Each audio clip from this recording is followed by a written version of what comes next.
દાહોદ જિલ્લાના ગરબાડામાં મહાશિવરાત્રી નિમિત્તે યોજાયેલી શિવજી યાત્રા દરમિયાન આગના કરતબ વખતે દુર્ઘટનામાં એક ભક્તનું મોત નીપજ્યું છે। કરતબ કરનાર વ્યક્તિએ પેટ્રોલ છાંટી આગ લગાવતા તેની ઝપેટમાં રમણભાઈ રાઠોડ આવી ગયા હતા અને ગંભીર રીતે દાઝી પણ ગયા। આસપાસ ઉભેલી ભીડમાં અફરાતફરી મચી ગઈ હતી તો ઇજાગ્રસ્ત રમણભાઈને તાત્કાલિક ઝાયડસ હોસ્પિટલ ખાતે ખસેડવામાં આવ્યા, પરંતુ સારવાર દરમિયાન તેઓનું નિધન થયું છે। યાત્રામાં સુરક્ષા પગલાંના અભાવને કારણે ઘટના બની હોવાનું સામે આવતા સ્થાનિકોમાં શોકની લાગણી વ્યાપી ગઈ છે। આ સાથે સ્થાનિકોમાં રોષ પણ વ્યાપ્યો છે। તો દાહોદની આ ઘટના સામે આવી છે કે જ્યાં શિવયાત્રા કરવામાં આવી રહી હતી અને તે દરમિયાન કરતબો દર્શાવવામાં આવી રહ્યા હતા અને તે કરતબમાં જ આગ લગાડવામાં આવી હતી, પરંતુ શરીરે આ જે યુવક છે તે દાઝી ગયો હતો અને ગંભીર રીતે દાઝ્યો હતો। તે અંગેના વિડીયો પણ સામે આવી રહ્યા છે, તો તેનું મોત પણ નીપજ્યું છે અને સ્થાનિકો જે ત્યાં આગળ હાજર હતા તેમનામાં રોષની લાગણી પણ જોવા મળી રહી છે। રાજકોટના ભાયાવદર નગરપાલિકાના ન્યાય સમિતિના ચેરમેન પર જીવલેણ હુમલાની ઘટના સામે આવી છે, જેમાં આવાસ યોજનાના વિડીયો બાબતે વિવાદ થયો હતો। અજાણ્યા લોકોએ વકીલને ગોડાઉન પર બોલાવી માથાના ભાગે ગંભીર ઈજા પહોંચાડી છે તેમજ જાનથી મારી નાખવાની ધમકી પણ આપી હતી।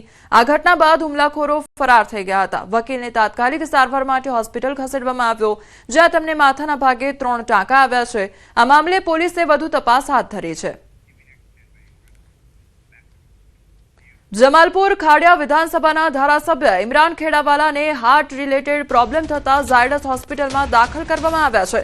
વહેલી સવારે છાતીમાં દુખાવાનો અહેસાસ થતા હોસ્પિટલમાં દાખલ થયા છે, તો હાલ તમામ રિપોર્ટ અને ટેસ્ટ થઈ રહ્યા છે।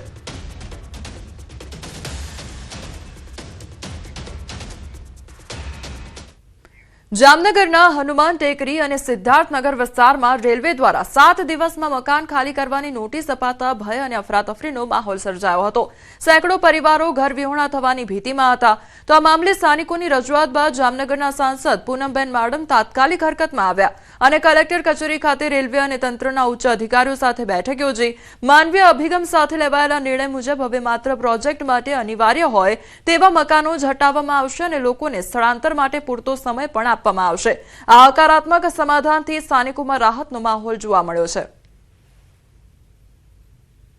ડેવલપમેન્ટ માટે પણ જો એમને જરૂરિયાત હોય તો પહેલા તો ડેવલપમેન્ટ એટલે કે જે ડબલ ટ્રેકનું અત્યારે કામ ચાલે છે એની આજુબાજુની અમુક જગ્યા જે ખાલી રાખવાની છે એ જગ્યા આઈડેન્ટિફાઈ થાય અને માત્ર જેટલી જગ્યા ખાલી રાખવાની છે એ લોકોને જ નોટિસ આપવામાં આવે અને નોટિસની એક સમય મર્યાદા એવી રીતે નક્કી કરવામાં આવે કે ત્યાંના નાગરિકોએ જે રહેણાંકો છે એ પોતાની બીજી કોઈ વ્યવસ્થા ઊભી કરી શકે, એટલે મિનિમમ 2 થી 3 મહિનાની નોટિસ મળે। અમારે 7-8 દિવસ ત્યાં રેલવેની નોટિસ આવેલી હતી તે અમારા વિસ્તારમાં બધા એકદમ ભયમાં એકદમ ટેન્શનમાં બધા આવી ગયા હતા। કોઈ પણ 7-8 દિવસ ત્યાં કોઈએ જમ્યું નથી, છોકરા આ તે માણસો કોઈ કામે ન જતા હતા, બેનું દીકરીઓ બધા એકદમ ભયમાં હતા।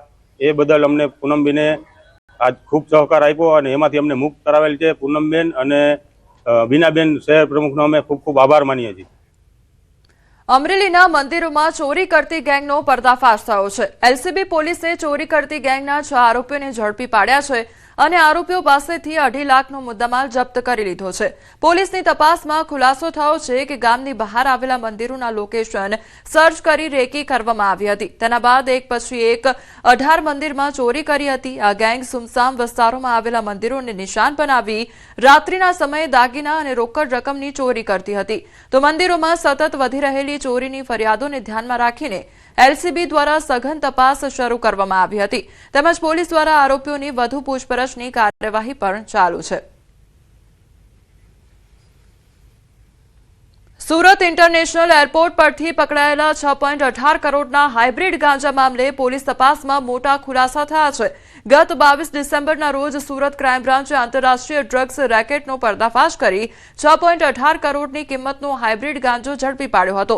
બેંકોકથી એર ઇન્ડિયાની ફ્લાઇટમાં સુરત એરપોર્ટ ઉતરેલા 2 કેરિયરની ધરપકડ બાદ પોલીસે તપાસના આધારે મુખ્ય સૂત્રધાર થાગા ગની ઉર્ફે શાહજહાને ચેન્નઈથી ઝડપી પાડ્યો છે. છેલ્લા 2.5 વર્ષથી કાર્યરત આ નેટવર્ક બેંકોકથી ટ્રોલી બેગમાં ખાસ પેકિંગ દ્વારા ડ્રગ્સ ઘુસાડવામાં આવતું હતું.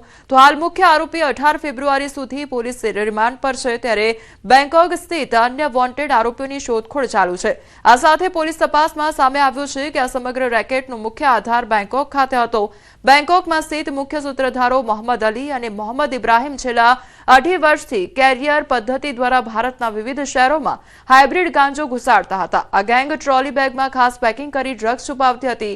હાલ પોલીસ બેંકોક સ્થિત વોન્ટેડ આરોપીઓની શોધખોળ કરી રહી છે. આ એક ઇન્ટરનેશનલ સિન્ડિકેટ છે. આ બધા ભેગા થઈ અને એક આ ગેંગ ચલાવે છે. તામિલનાડુથી ઇન્ટરનેશનલ ગેંગો છે.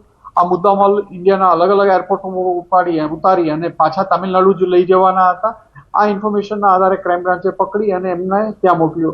એ પણ આ કેસમાં ભાગીદાર જે પાર્ટનરશિપ હોય એ રીતે જ લાગે છે પ્રાથમિક દ્રષ્ટિએ. અત્યારે સુરતમાં મોટું છેતરપિંડીનું કૌભાંડ સામે આવ્યું છે. સિટી લાઇટના ગોયલ પરિવાર પર 4.90 કરોડથી વધુની છેતરપિંડીનો વધુ એક કૌભાંડ સામે આવ્યો છે.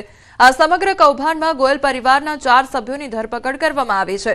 આરોપીઓએ મોટી માત્રામાં સ્ક્રેપ સપ્લાય કરવાની ખાતરી આપી હતી, પરંતુ એડવાન્સ રૂપે રૂપિયા મેળવ્યા બાદ ન તો માલની ડિલિવરી કરવામાં આવી અને ન તો રૂપિયા પરત કરવામાં આવ્યા. આ કેસમાં એસડી ફેશનના માલિક વિનીત નવનીત શરાફ છેતરપિંડીનો ભોગ બન્યા હોવાનું સામે આવ્યું છે. આ ઉપરાંત ભારતી ફેશનના માલિક અને વહીવટકર્તા દ્વારા પણ ઠગાઈ આચરાઈ હોવાનું તપાસમાં બહાર આવ્યું છે. ધરપકડ કરાયેલા આરોપીઓ ઇકોસેલ દ્વારા નીચેના 4 આરોપીઓને પકડી પાડવામાં આવ્યા છે. ભારતી ફેશન એના જે ડિરેક્ટરો છે સત્યનારાયણ ગોયલ, રંજના ગોયલ, રીમા ગોવિંદ ગોયલ અને આ ડિરેક્ટરો વતીથી આજે મેઇન એમનો જે કામગીરી કરનાર વહીવટ કરતા જે ગોવિંદ ગોપાલ ગોયલ, આ 4 લોકોએ ભારતી ફેશનના નામે એમણે અલગ અલગ કન્ટ્રીઝમાંથી ખાસ કરીને મેઇન દુબઈથી સ્ક્રેપના માલને એ લોકો ઇમ્પોર્ટ કરતા હતા અને આ સ્ક્રેપનો માલ એ લોકો એસડી ફેશનને એ લોકો વેચતા હતા. શરૂઆતમાં જુલાઈ 2025થી એ લોકોએ સ્ક્રેપનો માલ એ લોકો ઇમ્પોર્ટ કરીને લાવતા હતા દુબઈથી અને ત્યારબાદ એસડી ફેશન એ લોકો વેચતા હતા માલ અને એસડી ફેશન આગળ એ બીજા લોકોને માલ વેચી મારતા હતા. અને એક વખત વિશ્વાસ કેળવી લીધા પછી ટોટલ અલગ અલગ જે બિલ્સ છે સેલ્સના કોન્ટ્રાક્ટ એવા 4.90 કરોડ સેલ્સ કોન્ટ્રાક્ટ આ ભારતી ફેશનના ડિરેક્ટર્સ અને ભારતી ફેશનના વહીવટ કરતા ગોવિંદ ગોપાલ 4 લોકોએ કરીને આ જે માલ છે દુબઈથી ઇમ્પોર્ટ કરવાનો બાના હેઠળ 4.90 કરોડ સેલ્સ કોન્ટ્રાક્ટ હેઠળ એમણે પૈસા લઈ લીધા હતા. રાજકોટના નાણાવટી ચોક નજીક આરએમસી આવાસ યોજનાની ઘટના સામે આવી છે. પાર્કિંગમાં રાખેલી કારમાં આગ લગાડવામાં આવી તો જૂના બંદૂકમાં ખાર રાખી વિમલ ઉર્ફે ભાયા નામના શખ્સે કાર સળગાવી દીધી. વિડીયો સોશિયલ મીડિયા પર વાયરલ થઈ રહ્યો છે. તો જૂના બંદૂકના કારણે આ જે કારમાં છે તે આગ લગાડવાની ઘટના સામે આવી છે. આરએમસી આવાસ યોજનાની આ ઘટના સામે આવી છે કે જ્યાં બંદૂક રાખીને કારમાં આગ લગાવી દેવામાં આવી. વિમલ ઉર્ફે ભાયા નામના શખ્સે કાર સળગાવી દીધી. તો વિડીયો હાલ સોશિયલ મીડિયા પર વાયરલ થઈ રહ્યો છે. સંવાદદાતા હાર્દિક અમારી સાથે જોડાઈ ગયા છે. હાર્દિક, કારમાં આગ ચાંપી દેવામાં આવી છે, આખરે શું ઘટના હતી અને કેવી રીતે આગ લગાવી હતી? જી, આ સમગ્ર ઘટના છે તે જે છે અંદરના બંદૂકની ઘટના હોવાનું સામે આવી છે. શહેરના જે નાણાવટી ચોક પાસે આવેલા આરએમસી આ જે ગઈકાલે મોડી રાત્રે જે વિમલ નામના શખ્સ દ્વારા જે છે કારમાં આગ લગાડી હોવાનું સામે આવ્યું છે. સ્થાનિકોને આ બાબતની જાણ થતા તાત્કાલિક રાજકોટ ફાયર વિભાગને જાણ કરી હતી અને ફાયર વિભાગ દ્વારા તાત્કાલિક જે છે એ આગ પર જે છે પાણી મારો ચલાવી અને આગને કાબુમાં લેવામાં આવી હતી. જોકે જે ફાયર વિભાગની ટીમ પહોંચે એ પહેલા જ આગ છે તે બળીને ખાક થઈ ગઈ હતી. તો બીજી તરફ આ મામલે જે છે સમગ્ર મામલે રાજકોટ ગાંધીગ્રામ પોલીસ દ્વારા પણ તપાસ હાથ ધરવામાં આવી રહી છે અને વિમલ નામનો જે શખ્સ છે જેના પર આક્ષેપ છે તેમની શોધખોળ પણ પોલીસ દ્વારા હાથ ધરવામાં આવી છે. જી હાર્દિક, સમગ્ર માહિતી બદલ આપનો આભાર. વડોદરામાં